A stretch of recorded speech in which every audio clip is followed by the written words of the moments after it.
25 वर्षांपूर्वी तुम्ही अथश्रीचा जो प्रोजेक्ट आहे तो लॉन्च केला होता. काय इमेज होती लोकांमध्ये याची? वृद्धाश्रम हा खूपच वाईट नाव होतं त्याला. एका प्रोजेक्टनी वृद्धाश्रमाचा स्टिग्मा सोसायटीमधला काढून टाकला. घर पाहावं बांधून आम्ही तर हजारो घरं बांधतो. अन्न, वस्त्र, निवारा ह्या 3 मूलभूत गरजा आहेत माणसाच्या, आणि निवारा ही गरज आम्ही भागवतो. एक फार मोठी जबाबदारी वाटते. म्हणजे जेव्हा तुम्ही लिगसी इनहेरिट करता, ईट, स्लीप, ब्रीद, रिअल इस्टेट करत आलेलो. बिल्डरने प्रॉफिट जास्तीत जास्त कमावण्यासाठी नेमकं कोणती स्ट्रॅटेजी वापरायला हवी? या बिझनेसमध्ये काही पण होऊ शकतं, की turning dreams into reality. It's a joy of creation. Ageing in place ही कॉन्सेप्ट आहे. मुलांना विचारा, त्यांच्या दरवेळी हेच सांगतील की आई बाबांना वेळच नसतो आमच्याशी हे करायला, कारण ते इतके बिझी असतात. जॉयफुल म्हणजे इथे येऊन लोकांना मजा करायची आहे. सक्सेसफुल बिल्डर होण्यासाठी लोकांच्या मनामध्ये कुठेतरी एक आपली वेगळी छबी निर्माण करण्यासाठी बिल्डरमध्ये कोणत्या स्किल्स असायला पाहिजे? कस्टमर हा खरंच देव असतो. पहिली ऑर्डर देण्यासाठी म्हणून कस्टमरकडे जाता तेव्हा फार वेगळा अनुभव असतो. बिझनेस हॉटेलचा जो प्रोजेक्ट असतो ना, तो सिव्हिल इंजिनिअरिंग मधला सर्वात कठीण प्रोजेक्ट असतो. अच्छा. जेव्हा फिनिशिंग स्टेज आली तेव्हा 100 किलोचा राईस कुकर कसा असतो आणि तो कुठून घ्यायचा हे पण माहिती नव्हतं. त्याचं नेहमी कौतुक वाटतं की पुण्यातल्या फर्निचर मॅन्युफॅक्चरला बरोबर घेऊन चायनापेक्षा स्वस्त आणि त्या तोडीचं काम झालं. तयारी म्हटल्यानंतर किती वेळात घेता हा ताब्यात इज द रिअल अचीवमेंट, की तुम्ही ते हॉटेल नीट बनवलंय की नाही. कम्युनिटी हाऊसिंग विषयी आजपासून एक 10-15 वर्षांपूर्वी ते तेवढ्या प्रमाणामध्ये नव्हतं आणि तुम्ही तेव्हा याविषयी विचार केला. हा सेल्सचा स्टाफ, त्यांना ही कन्सेप्ट माहीत नव्हती. त्यामुळे मला अगदी डिस्टिंक्ट आठवतं की पहिले 50 जे कस्टमर होते ना, त्यांना मी समजावून सांगितली होती कन्सेप्ट. ते सगळंच बदललं. दिव्यांगांसाठी स्वनिकेतन म्हणून आम्ही संपूर्ण जी कम्युनिटी निर्माण करतोय. फार प्रत्येकाच्या मनात प्रश्न आहे की माझ्यानंतर ह्या माझ्या मुलाचं काय होणार. कल्पना करा, तुमचे आई वडील 65 वर्षांचे आहेत आणि तुम्ही कामानिमित्त दुसऱ्या शहरामध्ये किंवा दुसऱ्या देशात राहताय. घरात फक्त 2 लोक आणि शांतता. भारतामध्ये पुढचं क्रायसिस काय असणार आहे माहिती आहे? Lonely ageing parent. आणि पुण्यातल्या एका विजनरी बिल्डरनं फ्युचर ओळखलं होतं आणि त्यांनी एक कल्पना मांडली सिनियर लिव्हिंग होमची. आता ही कल्पना नेमकी काय आहे आणि तुम्हाला लक्षात आलं असेल मी कोणत्या बिल्डरविषयी बोलतेय. यांचं नाव तुम्ही नेहमीच महाराष्ट्रभर ऐकलेलं आहे, पुणे मुंबईमध्ये विशेषतः ऐकलेलं आहे. परांजपे बिल्डर्सचे, परांजपे स्कीम्सचे MD आपल्याकडे आहे शशांक परांजपे सर. सर आपलं स्वागत आहे. आणि परांजपे बिल्डर्सची 4थी पिढी अमित परांजपे जे डायरेक्टर आहेत तेही आपल्या स्टुडिओमध्ये आहेत. शशांक सर, तुम्ही 3ऱ्या पिढीचे परांजपे आहात जे बिल्डर्स याच क्षेत्रामध्ये काम करताय. तर तुम्हाला कसं वाटतं हे काम करत असताना? एक फार मोठी जबाबदारी वाटते जेव्हा तुम्ही लिगसी इनहेरिट करता. माझ्या आजोबांनी 1940च्या दशकात जे विलेपार्ल्यामध्ये खूप मोठ्या प्रमाणात डेव्हलपमेंट केली. म्हणजे आज विलेपार्ले पूर्वमध्ये सुद्धा परांजपे स्कीम्स असे जे भाग म्हणला जातो, तर त्यावेळेस माझ्या आजोबांनी सुरू केला होता. त्याच्यानंतरची जनरेशन म्हणजे माझे काका बाबूराव परांजपे किंवा माझे वडील हे कोऑपरेटिव्ह हाऊसिंग सोसायटीमध्ये पायोनियर होते. अच्छा. आणि मराठी मध्यमवर्गीयासाठी त्यांनी हजारो घरं वेगवेगळ्या सबर्ब्समध्ये, मुंबईच्या सबर्ब्समध्ये बांधली. मी आणि माझे ज्येष्ठ बंधू श्रीकांत परांजपे आम्ही आमची करिअर म्हणा किंवा कारकीर्द पुण्यात चालू केली. अच्छा. मग तुम्हाला म्हणजे नेहमीपासून तुम्ही आजोबांना बघितलं, त्याच्यानंतर तुमच्या वडिलांना बघितलं, मग तुम्हाला सुद्धा तेच एक क्रेज होतं असं म्हणता येईल आताच्या भाषेमध्ये, की त्याच फील्डमध्ये जायचंय का वेगळं काही विचार केला होता? I am really inspired. माझे काका बाबूराव परांजपे आणि त्यांच्यावर लोकांचं जे प्रेम होतं ना, वयाच्या 18व्या वर्षीपासून मी ते बघितलेलं आहे. म्हणजे मला कळायला लागलं होतं आणि मी त्यांनी खूप भारावून गेलो होतो. आणि त्यामुळे ह्याच व्यवसायात आपण काम करायला पाहिजे असं मला नक्की तेव्हाच, म्हणजे मी 18 वर्षाचा होतो तेव्हापासून मला वाटायला लागलं होतं. अच्छा. आणि मग तुम्ही कधी प्रत्यक्ष डायरेक्टली या फील्डमध्ये उतरलात? तुमचं वय किती मी होतं त्यावेळेला? 27व्या वर्षी ह्या फील्डमध्ये उतरलो. पण वयाच्या 21व्या वर्षापासून मी माझा स्वतःचा व्यवसाय चालू केला. मराठी कुटुंबात असल्यामुळे फार काही व्यावसायिक संस्कार नव्हते झालेले. घरात जवळजवळ 100 वर्ष व्यवसाय होता पण संस्कार नव्हते झाले. त्यामुळे मी ग्रॅज्युएट झाल्यानंतर स्वतःची केमिकल फॅक्टरी चालू केली आणि ती चांगल्या तऱ्हेने चालवली. आणि त्याचा मला खूप फार मोठा फायदा भावी आयुष्यात झाला. कारण कस्टमर हा खरंच देव असतो. जेव्हा तुम्हाला पहिली ऑर्डर मिळते आणि तुम्ही पहिली ऑर्डर ती देण्यासाठी म्हणून कस्टमरकडे जाता, तेव्हा फार वेगळा अनुभव असतो आणि ते जे संस्कार असतात ते पुढे फार उपयोगी पडतात. मला वाटतं जो मी पहिला व्यवसाय केला होता त्याचा मला आजही उपयोग होतोय. यानंतर मी अमित तुमच्याकडे येईन. म्हणजे तुम्ही असं म्हणता येईल की एक कॉर्पोरेट मॅन ज्यांनी आयर्नमॅन हा कोर्स सुद्धा पूर्ण केलेला आहे. परदेशात तुम्ही शिकलात. तर या फील्डमध्ये तुम्हाला काय एक्साइटमेंट वाटली? बाबांनी जे म्हटलं की त्यांच्याकडे घरी संस्कार नव्हते झाले बिझनेसचे, पण ही मेड शुअर की ते आमच्याकडे संस्कार होतील. म्हणजे आम्ही 4 जण आहोत ऑफ द 4 जनरेशन. आणि आय थिंक आम्ही ईट, स्लीप, ब्रीद रिअल इस्टेट करत आलेलो. डायनिंग टेबलवर कॉन्व्हर्सेशन्स आहेत. सुट्टीला सगळी फॅमिली एकत्र गेली तरी एक मेजर कॉन्व्हर्सेशन रिअल इस्टेट असायचं. मी परदेशातून शिकून आलो. मी 22व्या वर्षी मी पण कंपनी जॉईन केली. अच्छा. पण मला ऑप्शन होता की 2 वर्ष मल्टीनॅशनल कंपनीमध्ये काम करून मग परत नंतर बिझनेस, यावं. फॅमिली पण बिझनेस जॉईन करायचा. माझा एक असा विचार होता की आपण जे काम करतोय ते वर्कफोर्स बरोबर करतोय किंवा लँडलॉर्ड्स बरोबर करतोय. To a large extent locally असलेले सगळी इकोसिस्टम आहे. त्याच्यामध्ये तिथे मी ते पहिल्यांदा नाही शिकलो. हां, हां. तर बाकी सगळं पुढे मला ते कल्मिनेट नाही करता जो रिअल इस्टेट डेव्हलपरचा एक ॲक्युमेन क्रिएट करावा लागतो. बाकी मी नंतर पुढे MBA जाऊन करू शकलो असतो. पण हा जो ॲट दॅट एज करणं इम्पॉर्टंट होतं. आय फेल्ट की लगेच येऊन ते करणं, शिकणं आणि त्याचा मला खूपच फायदा होतोय. अच्छा. मग सुरुवातीला तुम्ही कोणत्या प्रोजेक्टवर काम केलं होतं? आमचा एक हॉटेलचा प्रोजेक्ट होता. आम्ही एक ताज बरोबर हॉटेल बांधत होतो आणि त्या प्रोजेक्टमध्ये तो प्रोजेक्ट जस्ट चालू करायचा होता आणि हां. मला बाबा म्हणाले, "तू ये जॉइन कर." तो एकतर प्रोजेक्ट हिंजवडीमध्ये होता. त्यामुळे त्यावेळेस 20-22 किलोमीटर रोज ट्रॅव्हल करून साईटवरती जाऊन परत यायला लागायचं. आणि त्या प्रोजेक्टमुळे असं झालं, की हॉटेल करणं हे कोणालाच माहिती नव्हतं कंपनीमध्ये. म्हणजे म्हणजे तोपर्यंत हॉटेलची कामं केली नव्हती. केली हां. नव्हती. म्हणजे फर्स्ट टाईम सगळे करत होते. सो मी त्या लीडरशिप पोझिशनमध्ये न जाता एक कलीग म्हणून तिथे काम करणं नेसेसरी. जरी सगळे लोक माझ्याकडे ॲज अ लीडर बघत होते, पण ते कलीग म्हणून काम करणं नेसेसरी होतं. कारण ना मला ते नॉलेज होतं, ना त्यांना नॉलेज होतं. So it was either sharing of knowledge किंवा बाहेरनं लर्निंग आणि मग ते इम्प्लिमेंट करणं होतं. So I think that was and he never interfered. तो म्हणाला, "if you want to make mistakes, now is the right time." आणि पण मी त्यामुळे खरं सांगू का की तो 5 स्टार बिझनेस हॉटेलचा जो प्रोजेक्ट असतो ना, तो सिव्हिल इंजिनिअरिंग मधला सर्वात कठीण प्रोजेक्ट असतो. अच्छा. कारण का छोट्या जागेमध्ये सगळ्या MEPs म्हणजे electrical, plumbing, mechanical, air conditioning ह्या सगळ्या गोष्टी कराव्या लागतात. हां, एक्झॅक्टली. की तो एकदा तुम्ही प्रोजेक्ट केलात की मला वाटतं कुठचाही प्रोजेक्ट आहे ना तो सोपाच जातो. मला त्याचं कौतुक सर्वात वाटतं की जेव्हा फर्निचर करण्याची जेव्हा वेळ आली तेव्हा सगळ्यांनी सांगितलं त्याप्रमाणे तो चायनाला गेला. अच्छा. आणि म्हणजे फर्निचरसाठी त्या हॉटेलच्या आपल्याकडे नॉर्मली हॉटेल इंडस्ट्रीमध्ये major furniture manufacturing large scale contract manufacturing ज्याला म्हणतात ते चायनामध्ये होतं. अच्छा. आणि चायनामध्ये जर गेलं तर तिथे म्हणजे आता हॉटेलचा अख्खा एक रो असतो की हे हॉटेलसारखं तुम्हाला फर्निचर तुमच्या हॉटेलमध्ये करून मिळेल. ओ. सो ते बघून आलो आणि पुण्यातल्या एका मॅन्युफॅक्चरर बरोबर टायअप करून जो लोकली मॅन्युफॅक्चर करतो त्याच्याकडनं R&D करून आम्ही पूर्ण हॉटेल ते पुण्यामध्ये बनवलं.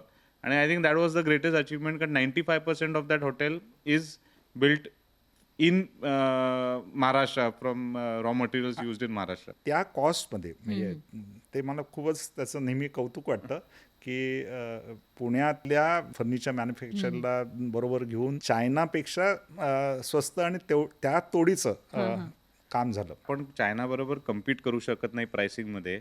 ते इथे कम्पीट करू शकतो आणि इफेक्टिव्हली लक्षात आलं की स्वतः जेवढं तुम्ही डीप त्याच्यामध्ये जाल आणि ते बनवाल तरच ते होतं. वरवरनं बघून होत नाही. म्हणजे इवन आमच्या टीमला जेव्हा फिनिशिंग स्टेज आली तेव्हा 100 किलोचा राईस कुकर कसा असतो आणि तो कुठून घ्यायचा हे पण माहिती नव्हतं. 10 लोक वेगवेगळे होते. किचनची नाईफ कशी असते, पेस्ट्री बनवणारे मशीन्स कसे असतात. So it was a very different experience अच्छा. And we enjoyed doing that work. Okay. आणि तो किती दिवसांमध्ये किती 3 वर्षामध्ये होतं. 150 रूमचं हॉटेल होतं. हां, हां. सो 3 इयर्समध्ये स्टार्ट टू एंड. आणि त्यानंतर रिस्पॉन्स कसा होता? म्हणजे ज्यांच्यासाठी तुम्ही हा प्रोजेक्ट केला, त्यांचं काय so one reaction? Of the हॉटेलमध्ये एक असतं की जो ऑपरेटर येतो कुठलीही ब्रँड असू दे, ते तुम्ही हॉटेल तयार आहे म्हटल्यानंतर किती वेळात घेता हा ताब्यात इज द रिअल हे की अचीवमेंट की तुम्ही ते हॉटेल नीट बनवलंय की नाही. आणि आम्हाला फक्त 3 महिन्यामध्ये त्यांच्या सगळ्या ट्रायल्स करून त्यांनी ऑपरेट करायला चालू केलं. आणि हॉटेलमध्ये परत नवीन पैसे टाकावे नाही लागले. हॉटेलमधनं जे जनरेट झाले तेच हॉटेलमध्ये वापरले गेले. सो आणि मला वाटतं पहिल्या दिवसापासून कधीच कॅश बर्न झाला नाही त्या हॉटेलमध्ये. कधीच, ते नाही फार झालं. कौतुक आणि अजूनही रेनोव्हेशन करायची गरज नाही लागली हो. हॉटेल. किती वर्ष झाले त्याला? आता 10-11 वर्ष झाली आहे. हॉटेलमध्ये नॉर्मली 7 इयर रेनोव्हेशन सायकल असते, पण 11 years no requirement to renovate. Okay. मग तुम्ही याचा अर्थ तुम्ही ते चांगल्या पद्धतीने बनवलं होतं, कन्स्ट्रक्ट केलं होतं आणि सगळ्या गोष्टींचा विचार केला होता. त्याच्यामुळे त्याच्यामध्ये मग पुढे जाऊन रेनोव्हेशनची गरज पडली नाही. या पण जेव्हा आपण आता तुम्ही बोलताय की हॉटेल बनवणं आणि तेही बिझनेस हॉटेल बनवणं हे खूप अवघड काम आहे. कन्स्ट्रक्शनमध्ये आपण जे हाऊसिंग सोसायटीज बघतो किंवा घरं बघतो, ह्या सगळ्या गोष्टी तर आहेतच, पण त्याचबरोबर 2001 मध्ये म्हणजे आजपासून 25 वर्षांपूर्वी तुम्ही अथश्रीचा जो प्रोजेक्ट आहे तो लॉन्च केला होता. आणि त्यावेळेला आपण सिनियर लिव्हिंग याच्याविषयी बोललो असतो तरी मला वाटतं की लोकांनी ताबू होता खूप. त्याच्यावर एक संशय घेतला असता किंवा हा चालणार की नाही असे प्रश्न विचारले असतील. काय इमेज होती लोकांमध्ये याची? वृद्धाश्रम हा खूपच वाईट नाव होतं त्याला. परिस्थिती अशी आहे की तेव्हाही होती, आज तर आणखीन गंभीर झालेली आहे. प्रत्येक 5व्या घरामध्ये फक्त सिनियर्स राहत आहेत, मुलं नाही राहत आहेत. त्यावेळेस बहुतांशी मुलं ही परदेशात जायची. पण नंतरच्या काही दशकांमध्ये जेव्हा IT बूम आली, तेव्हा पुण्यातला मुलगा हा म्हणजे हैदराबादला जाऊन, बँगलोरला जाऊन स्थायिक व्हायला लागला. आणि नॅचरली त्या सिनियर एजमध्ये म्हणजे आईवडिलांना त्या वेगळ्या शहरात जाऊन तिथे राहणं हे खूप कठीण होतं. आणि मुळात म्हणजे आपण व्यवसायाकडे कसं बघतो हे महत्त्वाचं आहे मला वाटतं. अन्न, वस्त्र, निवारा ह्या 3 मूलभूत गरजा आहेत माणसाच्या. आणि निवारा ही गरज आम्ही भागवतो. आणि त्यामुळे समाजाला जे पाहिजे त्याचं अवलोकन करून किंवा त्याच्यात रिसर्च करून त्याप्रमाणे घरनिर्मिती करणं हे गरजेचं आहे असं आम्हाला वाटतं. आणि म्हणूनच त्यातूनच ही अथश्री ही सिनियर हाऊसिंगची कन्सेप्ट आहे किंवा कल्पना आहे, ती साकार झाली. कम्युनिटी हाऊसिंग विषयी खूप कमी लोक विचार करतात किंवा असं म्हणता येईल की आत्ता विचार करतायत. आजपासून एक 10-15 वर्षांपूर्वी ते तेवढ्या प्रमाणामध्ये नव्हतं आणि तुम्ही तेव्हा याविषयी विचार केला, जे आत्ता आय गेस त्याच्यामध्ये डिमांड वाढलेली असेल. म्हणजे पहिल्या दिवसापासून असं जाणवलं की पेंटअप डिमांड होती, म्हणजे अच्छा. अतिशय गरज होती लोकांना. ओके. त्यावेळेला कुठे होतं त्या पद्धतीचं नव्हतं. जेव्हा तुम्ही सुरुवात केली? नव्हतं. माझा स्टाफ होता, सेल्सचा स्टाफ, त्यांना ही कन्सेप्ट माहीत नव्हती. त्यामुळे मला अगदी डिस्टिंक्ट आठवतं की पहिले 50 जे कस्टमर होते ना, त्यांना मी समजावून सांगितली होती कन्सेप्ट. अच्छा. ते 50 ते 100 झाले, 100 चे 200 वाढत गेले. पण आणि म्हणजे 100 मित्रमैत्रिणींबरोबर तुम्ही राहताय ही कल्पनाच इतकी फॅन्टास्टिक होती.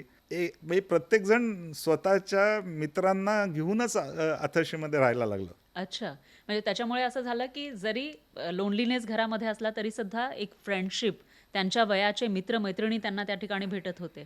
तर अथश्रीमध्ये आता कशा पद्धतीचं वातावरण आहे? अमित, तुम्हाला हा माझा प्रश्न आहे. काय काय फॅसिलिटीज तुम्ही देत असता? अथश्रीमध्ये एसेन्शियली पहिलं आहे की इंडियन सायकी आहे की स्वतःचं घर पाहिजे. सो ते आम्ही ठेवलं की तुम्ही स्वतःचं घर विकत घेता. हां. आणि त्याच्यानंतर आपण 3 भागामध्ये कॅटेगराईज करू शकतो. एक म्हणजे इंडिपेंडन्स कसा द्यायला पाहिजे. सो प्रत्येक प्रिमायसेस आहे तो हँडिकॅप एनेबल्ड आहे, अच्छा. व्हीलचेअर एनेबल्ड आहे, ग्रॅब बार्स आहेत, जिम वगैरे जिम आहे. त्याच्यानंतर कॅफेटेरिया, तिथे 4 मील्स अ डे दिले जातात. मग physiotherapy room, doctor on call, library, multipurpose hall. महाराष्ट्रामध्ये तर कल्चरली इज सो साऊंड की काही ना काहीतरी प्रोग्राम, डान्स, ड्रामा, थिएटर लोक करतच असतात. Because they have that kind of time. आणि घराच्या आतमध्ये पूर्ण anti skid flooring, for that matter entire कॅम्पसमध्ये anti skid flooring, wheelchair enable दरवाजे to the toilets, roll in showers, emergency pull button जर पडलं, कारण 80% of injuries in geriatric patients ह्या फॉलमुळे क्रिएट होतात. खरं. सो ह्याला ह्यानी काय होतं की काही झालं तरी I am independent and I am able to do things on my own. म्हणजे त्याला काय म्हणतो आपण, एजिंग इन प्लेस ही कॉन्सेप्ट आहे हां. की प्रोग्रेसिव्हली तुम्ही जरी हँडिकॅप होत गेला तरी तुम्ही स्वतःच्या व्हीलचेअरवर बसून, किचन काउंटर्स आमचे लोअर असतात, हां. So you can do cook your on food. अच्छा. सो ह्या पद्धतीने इंडिपेंडन्स येतो. मग आपण एक हॅसल फ्री लाईफस्टाईल म्हणू शकतो की मला इकडे आल्यावर मला काही करायची गरज नाहीये. सो मी डायनिंग मध्ये हवं तेव्हा जाऊ शकतो. डोर स्टेप ग्रॉसरी आहे. हां, हां. मला वेगवेगळे मित्रांबरोबर मी मजा करू शकतो. ह्या सगळ्या लाईफ कोविडमध्ये पण आम्ही डोर स्टेप ग्रॉसरी डिलिव्हरी होती, जिथे बाहेर सिनियर सिटीजनचे खरंच हाल झाले. म्हणजे हो. क्रॉस करणं रस्ता, आणि हे पण पॉसिबल नव्हतं. आम्ही आयसोलेशन वॉर्ड्स क्रिएट केल्या, जेणेकरून तिथे ट्रीटमेंट देऊ शकायचो. सो हा हॅसल फ्री पार्ट आहे त्याच्यातला. आणि जॉयफुल म्हणजे इथे येऊन लोकांना मजा करायची आहे, हा त्यांचा डोक्यात कम्प्लिटली बसलेला आहे. सो इवन आम्ही आठवतंय की फर्स्ट अथश्री केली होती. वेळच नसतो. खरंच वेळ नसतो. म्हणजे कोणाच्याही मुलांना विचारा त्यांच्या, ते दरवेळी हेच सांगतील की आई बाबांना वेळच नसतो आमच्याशी हे करायला, कारण ते इतके बिझी असतात. फर्स्ट अथश्री जेव्हा केली तेव्हा पहिलं कॅन्टीनचा मेन्यू जो केला होता, तिथे आम्ही न्यूट्रिशन बेस्ड मेन्यू केला होता की कोणाला डायबेटिक असतील, हे असतील तर हे कमी ते कमी असं करून. पण पहिल्यांदा आल्यावर रेसिडेंट म्हणाले की भजी कुठे आहेत?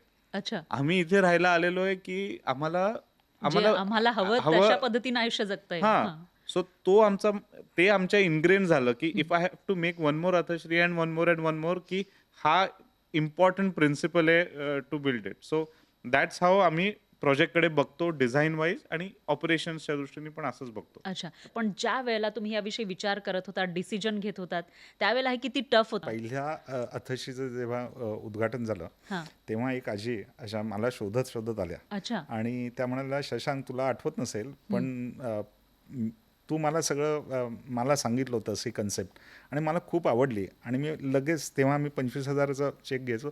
25,000 मी भरले आणि मी माझ्या म्हणजे मुलगी त्याची कॅलिफोर्नियात राहायची, तिला फोन करून सांगितलं की मी असं असं करते. हां.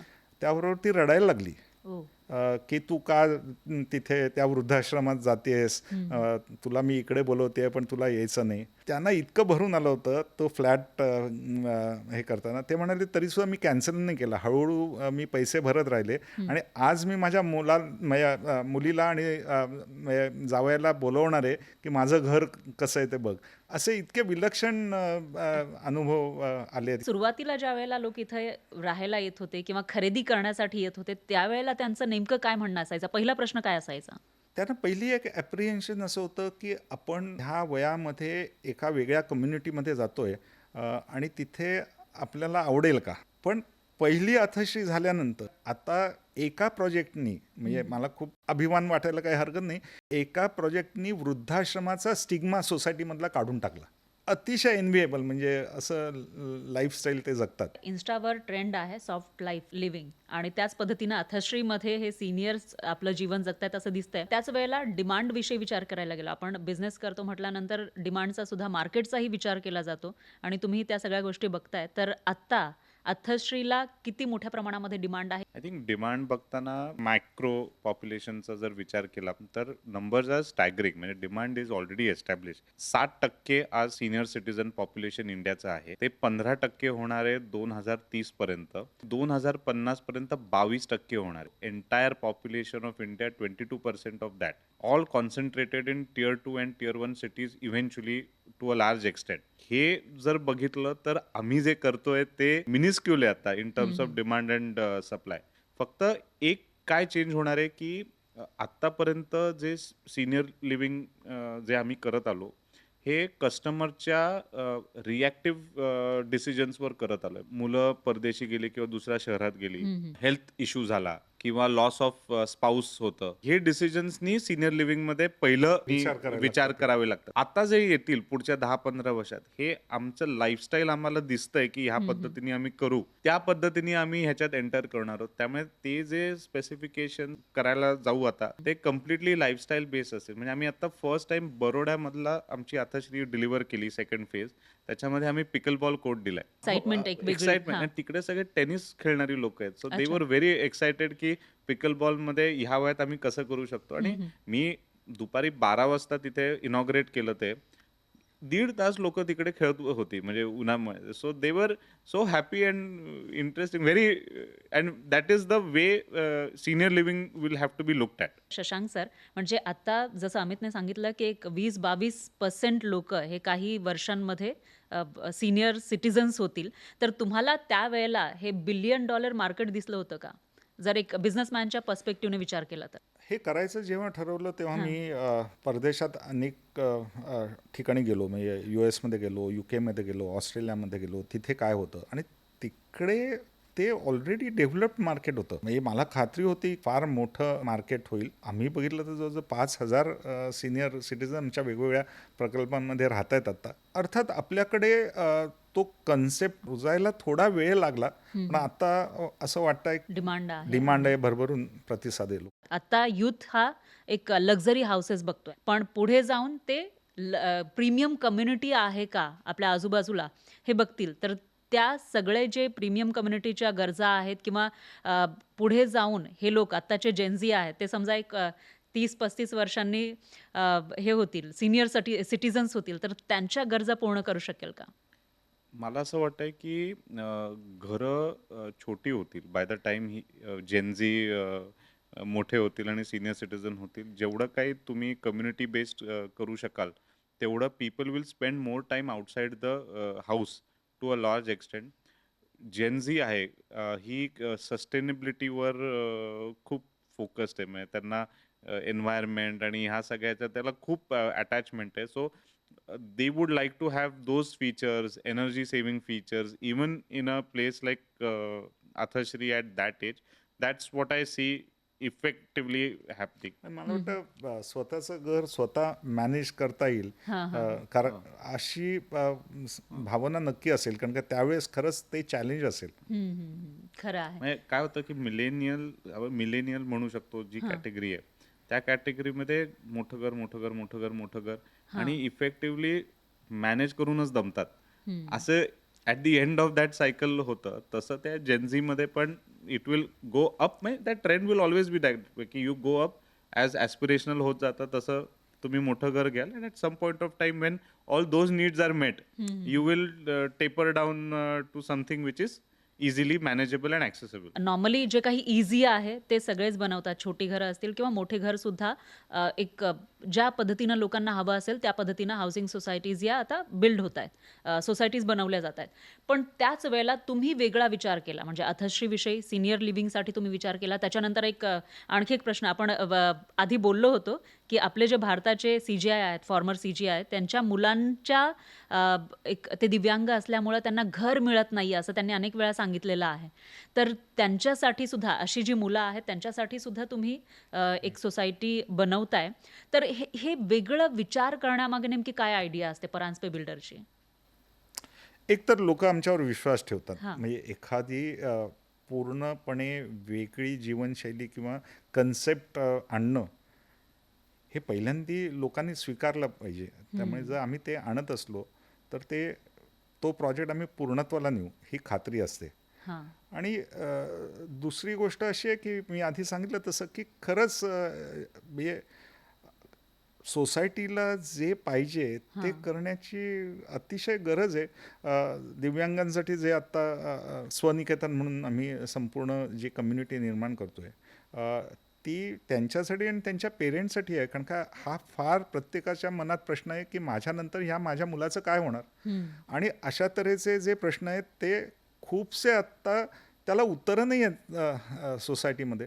आणि ह्या प्रकल्पामध्ये जी संपूर्ण इकोसिस्टीम करतोय, म्हणजे मुलगा आहे तो पेरेंट्स बरोबरच राहील, त्याला तिथे काम पण मिळेल, लहान मुलं असतील त्यांना एका रूफखाली सगळी ट्रीटमेंट पण मिळेल, तिथे हॉस्टेल्स पण असतील, तिथे क्रेश पण असेल आणि कालांतराने त्या मुलं एकटी राहायला तयार झाल्यानंतर ती एकटी पण राहायला लागतील. जर पेरेंट्सना बाहेर जायचं असेल तर ते बाहेर पण जाऊ शकतील.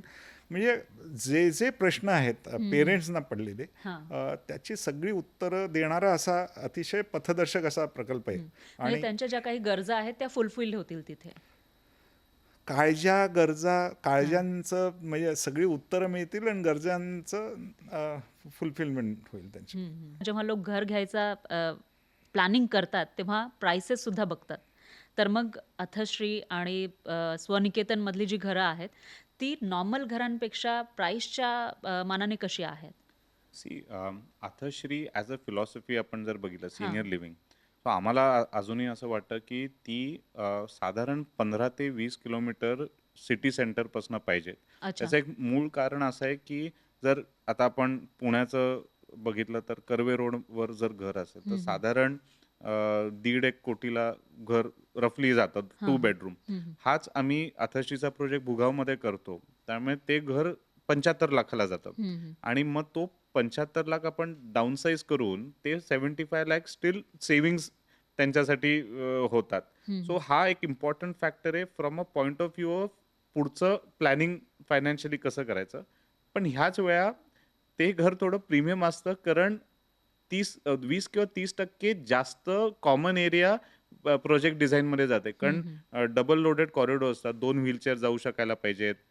बाकी cafeteria, canteen, open areas, senior citizens, तर ते करता करता the area of built up is 20% मोर. म्हणून तो मे बी त्या एरियासाठी प्रीमियम असेल, बट विचार असा केला जातो की तो एका 15 किलोमीटर पासून व्हायला पाहिजे. So at some point of time the prices will catch up they. आणि स्वनिकेतनमध्ये आमचा ॲक्च्युली ॲस्पेक्ट असा होता की हा इतका निश प्रॉडक्ट आहे आणि सोसायटीहून वेगळा प्रोजेक्ट आहे.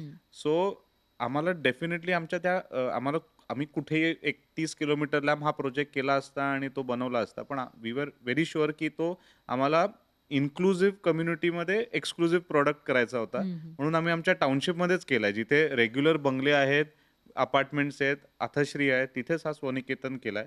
सो दॅट ना ती सोसायटल एलिमेंट कॉमन राहील तिथे. आणि I think that has worked out relief well for us. अच्छा. मग स्वनिकेतनसाठी कसा प्रतिसाद मिळतोय? आमची फर्स्ट फेज तर सोल्ड आउट आहे, सो अंडर कन्स्ट्रक्शन आहे. आम्ही मोस्ट प्रॉब्ली दिवाळीला सेकंड फेज लॉन्च करू. कारण आमचा पण it is more of a feedback mechanism. First phase काय टाईपच्या स्पेक्ट्रम ऑटिझमचा इथे येतोय, काय त्यांच्या गरजा आणखीन असू शकतात, how we can improve the eventual product also is still evolving. अच्छा. सो सिनियर हाऊसिंगमध्ये कन्सिविंग, कन्स्ट्रक्शन, मार्केटिंग हे लेसर चॅलेंज आम्ही धरतो. त्याची मॅनेजमेंट, सगळ्या सिनियर हाऊसिंगची मॅनेजमेंट ही खूप चॅलेंजिंग असते, म्हणजे कठीण असते ना.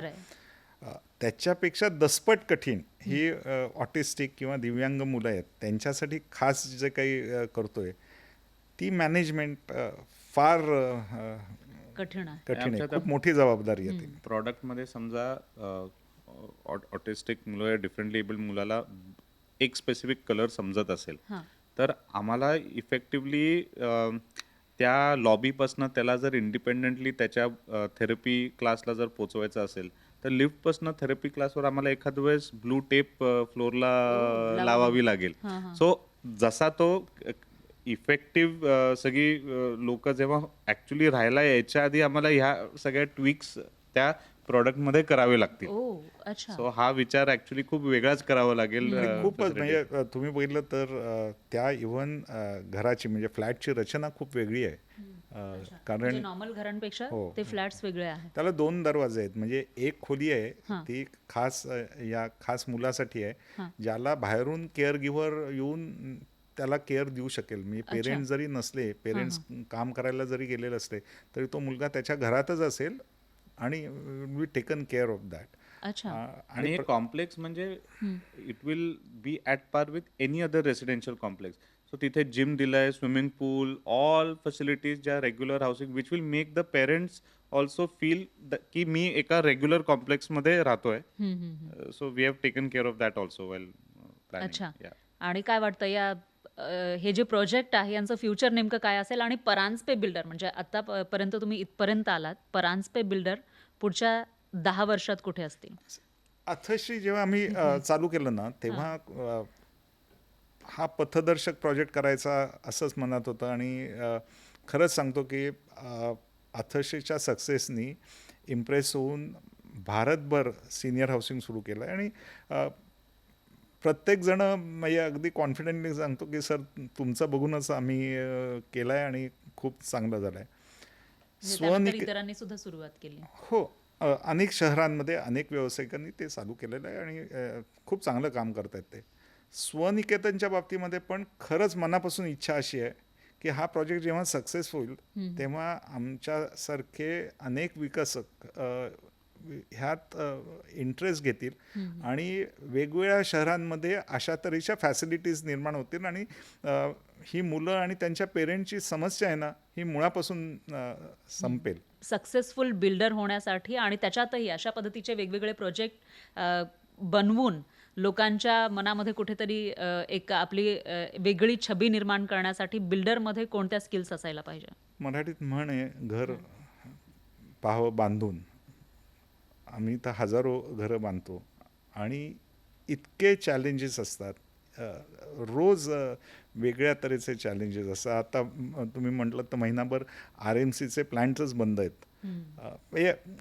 तर एक ह्या व्यवसायात जर आपल्याला राहायचं असेल तर अशा तऱ्हेच्या संकटांच्या लाटा अंगावर घेण्याची मानसिकता, धैर्य हे लागेल नक्की. पण त्याचबरोबर एक कणव म्हणा किंवा जो आपल्याकडे इतक्या मोठा व्यवहार आपल्याकडे करतोय त्याच्याकडे बघण्याची एक अतिशय काय म्हणूया की सॉफ्ट गोष्ट पण असायला पाहिजे. ह्या दोन्हीचा मिलाप हा खरंच विरोधाभास आहे पण तो ज्याच्यात असतो तो विकसक हा जास्त चांगल्या तऱ्हेने काम करू त्याच शकतो. वेळेला प्रॉफिटचा सुद्धा विचार करावा लागतो. अमित, तर तुम्हाला काय वाटतं की म्हणजे बिल्डरने प्रॉफिट जास्तीत जास्त कमावण्यासाठी नेमकं कोणती स्ट्रॅटेजी वापरायला हवी? आय थिंक ऑर्गनायझेशनली लीन राहायला लागेल. हा एक त्याच्यातला मोठा आहे. आणि सेंट्रल परचेस पॉवर चांगली कपॅसिटी बिल्ड केली पाहिजे. नॉर्मली टेक्निकल टर्म्समध्ये गेलं की लेबर प्लस मटेरियल किंवा टर्नकी आपण जॉब देतो त्याच्यात मार्जिन निघून जातो. त्यापेक्षा कपॅसिटी इंटरनली जर डेव्हलप केली तर डेफिनेटली तो मार्जिन राहतो आणि मार्जिन नेहमी श्रिंक होत राहतं जेव्हा कॉम्पिटिशन वाढते. So how do you maintain that margin हा एक पार्ट आहे. आणि प्रॉडक्ट ज्या कस्टमर तुमचा बेस आहे त्या बेसला आधारित तुम्ही तो प्रॉडक्ट डिझाईन केला पाहिजे. म्हणजे जर तुमचा अपर मिडल क्लास हा तुमचा कस्टमर आहे तर तुम्ही लक्झरी प्रॉडक्ट नका हे करू कारण तुम्हाला तो रेट मिळणार नाही कस्टमर. कारण एक वेगळा एक प्रॉडक्टच तुम्ही कम्प्लिटली वेगळा बनवताय आणि मिसमॅच आहे त्याच्यामध्ये. सो ह्या पद्धतीने ॲक्च्युली हा प्रॉफिट हा ह्या दृष्टीने बघायला पाहिजे. आणि जनरली एक्सपॅन्ड जेव्हा तुम्ही करता तेव्हा तुमची USP काय आणि तुम्ही आता जसं सर म्हणाले तसं की आम्ही हे सगळे बिझनेसेस म्हणजे डिफरंटली एबल्ड हाऊसिंग किंवा सिनियर हाऊसिंग किंवा आम्ही असिस्टेड लिव्हिंग करतो. आमची वेगळी ब्रँड आहे आस्था जे ॲव्हरेज एज 85 असतं आणि डिमेन्शिया अल्झायमरचे पेशंट्स पोस्ट ऑपरेटिव्ह रिहॅब ते रेंटल हाऊसिंग आहे.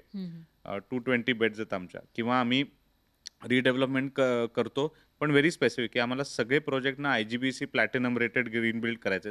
सो हा एक वेगळा निश क्रिएट करून तुम्ही वेगवेगळ्या शहरात तिथे तुम्ही ॲडव्हान्टेज घेऊ शकता. आणि अदरवाईज आमचं this is only 10% of our portfolio. Otherwise we are largely doing big townships in Pune. एक ऍड करायचं म्हटलं ना तर थेरी ऑफ कन्स्ट्रेंट्स वापरायला पाहिजे. म्हणजे संभाव्य पुढे अडथळे काय येणार आहेत हे एक्सपिरियन्सनीच बरेच वेळा ठरतं. पण ते अडथळे येणार आहेत तर त्या अडथळ्याशी जाऊन तुम्ही अडकायला नको आहेत, त्याच्यावर उडी मारून किंवा त्यांना सर्कमव्हेंट करून कसं जाता येईल हा सतत विचार जर तुम्ही केलात तर तुम्हाला तो प्रोजेक्ट वेळेवर पूर्ण होतो, त्यांनी तुमची प्रॉफिटॅबिलिटी ही रिझनेबल चांगली राहते. आणि तुमची आता तिसरी पिढी आणि चौथी पिढी सुद्धा याच फील्डमध्ये आहे, तर तुम्हाला काय वाटतं की म्हणजे एखादा व्यवसाय फॅमिलीमध्ये असेल तर त्याचा पुढची पिढी जेव्हा त्याला पुढे नेते, टेक ओव्हर करते किंवा पुढे त्याच्यामध्ये आणखी काही इनोव्हेशन करते तर फायदा होतो प्रश्नच नाही. म्हणजे का? एक दडपण असतं, कारण परांजपे हे एक मोठं नाव आहे. यू वॉन्ट टू दडपण तुझ्यावर असेल. फायदा असा होतो की कस्टमरचं एज झपाट्याने बदलत आहे. म्हणजे आमच्या व्यवसायात तर कन्स्ट्रक्शनच्या मध्ये म्हणजे मी जेव्हा करिअर चालू केलं तेव्हा साधारण 45, 50, 55 वर्षाचे असताना स्वतःचं घर लोक घ्यायला लागले हां, होते बरोबर. आणि आज तेच मला वाटतं 30, 30 आहे 30 आहे. average, 30-32 आहे. म्हणजे त्यांचा त्या प्रकल्पाकडे बघण्याचा दृष्टिकोनच खूप बदललेला आहे आणि त्यामुळे हा जो बदल आहे त्याचा मागोवा म्हणजे नेक्स्ट जनरेशन खूप जास्त चांगल्या तऱ्हेने घेऊ शकते. हां. मग हे फील्ड नेमकं कसं बदलेल असं तुम्हाला वाटतं? अमितने तर सांगितलेलं आहे की जेनझी जेव्हा 60 वर्षांचे होतील तेव्हा नेमकं कसं असेल? तुमचा अनुभव काय सांगतोय? शेवटी घरातल्या रचना फार बदलतील असं नाहीये, पण छोटे छोटे बदल नक्की होणार आहेत. म्हणजे आणि ते कंटिन्यूस चालू आहेत. म्हणजे किचनमध्ये डिझाईनमध्ये बदल होतील, तुमच्या टॉयलेटमध्ये बदल होते. तुम्हाला आठवत असेल तर पूर्वी बाथटब हां. हा अतिशय Luxury thing लक्झरी असायचं. आणि नेसेसिटी होती. म्हणजे लक्झरी आता कोणीच बाथटब शक्यतो ठेवत नाही, कारण काय पाण्याचा त्यात प्रचंड अपव्यय होतो. हे जे बदल आहेत ना, हे सतत घरातल्या रचनेमध्ये इव्हन तुमच्या सगळ्या प्रोजेक्टच्या ॲम्युनिटीजमध्ये बदल सतत होत राहणार आहे. बिल्डर म्हटल्यानंतर कोणाला काय वाटतं की बऱ्याचशा लोकांना आपण हे इझिली करू शकतो, पण ते तेवढं इझी आहे का अमित? ॲब्सोल्युटली नाही आहे. म्हणजे बाबांनी सांगितलं, जस्ट पहिला दिवस होता कामाचा तेव्हा त्यांनी सांगितलं की ह्या बिझनेसमध्ये काही पण होऊ शकतं, तू विचार कर, त्याच्यामध्ये जे काय काही पण होऊ शकतं ते होऊ शकतं. तर तो एक मेंटल माइंडसेट तयार करावा लागेल. आणि आयडियल्स काही गोष्टींबाबतीत यू कॅन परस्यू दॅम, पण काही बाबतीमध्ये तुम्हाला फ्लेक्झिबल खूप राहायला लागेल कामामध्ये, की मला हे जमत नाही मग मी पटकन दुसरं करून बघतो, कारण you will lose time and then you will lose money. So 100% it is a very difficult business. पण जसं कस्टमरला टर्निंग आम्ही ॲडव्हर्टाइजमेंटमध्ये करतो की turning dreams into reality, तसं आम्ही पण तेच अनुभवतो. कारण आम्ही पण रॉ लँडवरनं जेव्हा ती बिल्डिंग कम्प्लीट होते, तो जो कस्टमरला सॅटिस्फॅक्शन किंवा हे असतं ते आम्हाला पण खूप म्हणजे it's a joy of creation. मुख्यत्वे जेव्हा टाउनशिप आम्ही करतो ना, म्हणजे लार्ज जेव्हा डेव्हलपमेंट्स करतो तेव्हा ॲज अ ह्युमन बिईंग तुम्ही वेगवेगळ्या गोष्टी करत असताना तुम्ही शाळेत जात म्हणजे शिक्षण घेत असता, तुम्ही खेळत असता, तुम्ही राहत असता, तुम्ही काम करत असता आणि ह्या सगळ्या गोष्टीला शेल्टर्स लागतात किंवा क्रीडांगण लागतात, फॅसिलिटीज लागतात. ह्या टाउनशिपमध्ये सगळ्या क्रिएट केल्या जातात आणि त्यामुळे इट्स जॉय ऑफ क्रिएशन आपण म्हणूया. एका म्हणजे मोठ्या कॅनव्हासवर चित्र काढण्यात एक वेगळंच कौशल्य म्हणा किंवा मजा हे लागतं. आणि यासोबतच स्टार्टअप महाराष्ट्रामध्ये आपण इथेच थांबतोय. तुम्ही बघत राहा न्यूज 18 मराठी.